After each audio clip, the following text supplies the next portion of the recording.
Liboy devorga qilsa bo'ladigan devor tanlamas universal fasad. Ko'rib turganinglar uchida ko'rinishda bo'lgan. Vashim yorib tashlashibdi. Biz hozir Andijondamiz. Paxta devor bo'ladimi, g'ishtli bo'ladimi yoki eski uy bo'lsa, ustidan rekani tortasiz, mana shu fasad qilib qo'ysangiz, yangi ko'rinishga keladi. Yana bir qulaylik tomonlari qishda ham, yozda ham qilsa bo'laveradi. Qor yog'ib turgan holatda ham siz fasadingizni bitkizsangiz bo'laveradi.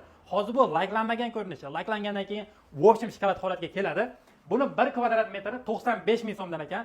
Sifatlariga o'shim gap yo'q. Yana bitta fasadni ko'rsatib o'taman. Eng zo'ri deganlar uchun 120 ming so'mdan oq sementda bo'lgan eng yuqori sifatli fasadning pliti. Ichi ham tashi ham bir xil bo'ladi, rangi o'chmasligiga 20 yil kafolat berishyapti. Bundan tashqari ushbu ya'ni uchda ko'rinishdagi umuman fasadlar patentlangan, kimdir chiqarishi mumkin emas.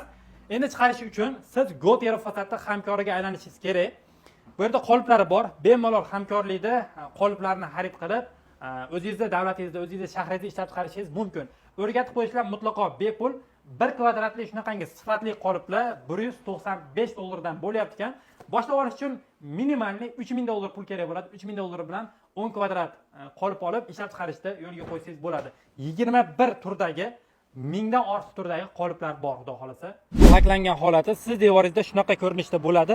Buyurtma berishlar mumkin fasadning plitani ham va qoliplarni olib o'zingiz ishlab chiqarishda boshchi sizdan bo'ladi. O'zbekiston, Qozog'iston, Tojikiston, Qirg'iziston farqi yo'q. Aloqaga chiqaverasizlar.